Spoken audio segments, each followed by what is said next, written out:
Ce soir, on va regarder un petit peu ce matin les shitcoins, les shitcoins qu'on a cote en ce moment. On y va. Les premiers qu'on va regarder, c'est Pépé et Bojac, là.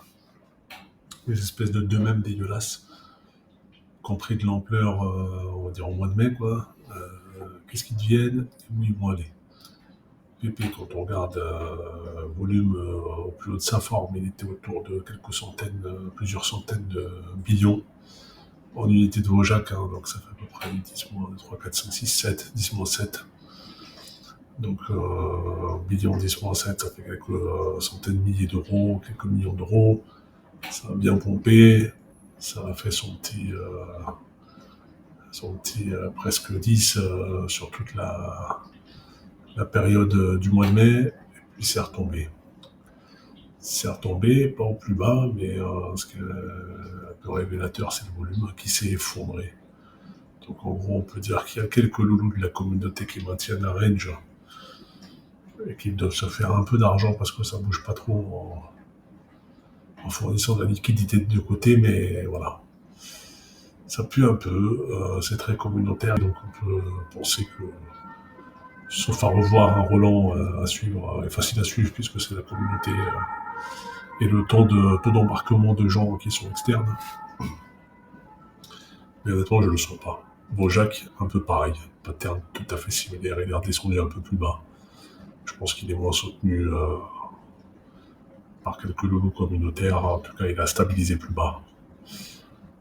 Donc voilà, l'histoire de ces deux shitcoins là va peut-être s'arrêter là, et moi je mettrai pas un rond là-dedans, c'est sûr. Mong, Dino et Bam, trois plus récents, ceux-là, Mong, quand on regarde. C'est pas mal pété la gueule, par contre ce qui est intéressant c'est le volume.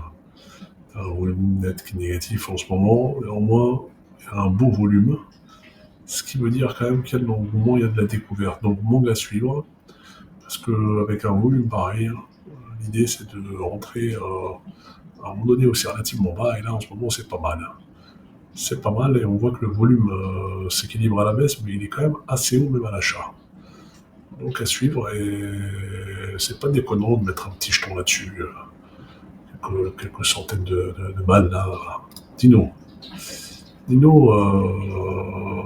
lui il est né doucement, et j'ai l'impression qu'il meurt doucement aussi. Donc Dino, on voit le volume qui s'affaisse là, ça descend plus bas. Bon, globalement c'est la pyramide des mêmes coins qui tombe. Et lui, il n'a jamais été très très puissant, soutenu par quelques influenceurs en forme de poisson, là, de gros poissons, c'est tout, quoi. Bam. Bon, Bam, difficile à dire, grosse fluctuation du volume récente, avec une stabilisation à la baisse, on peut dire qu'un espèce de qui est en train de ranger. Bon, faut peut-être zoomer un peu là, on va regarder sur quelques heures. Ouais, il y a quand même eu quelque chose là, hein. Il y a quand même eu un gros pétard. Je ne sais pas trop ce qu'il y a eu derrière. Mais là, se mettre là-dedans, faut regarder quand même s'il n'y a pas eu un événement là. Hein. Je vais pas regarder, l'aspect événementiel, il doit être assez fort parce que on voit bien qu'il y a eu un truc bizarre, là, il y a eu un gros pétard. Donc voilà, Bam, à regarder de plus près en termes d'événementiel.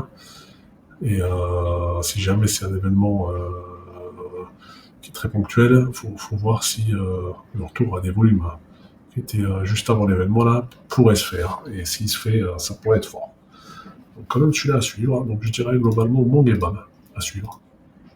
Quand des profils intéressants, là on voit Mong, quand bien même il stabilise relativement bas et le volume augmentant, c'est peut-être mon préféré celui-là. Je mettrais plutôt un jeton côté Mong là, aucune garantie, mais on va dire l'analyse technique là, rapide, montre que celui-là, c'est peut-être un truc intéressant. Allez, bye.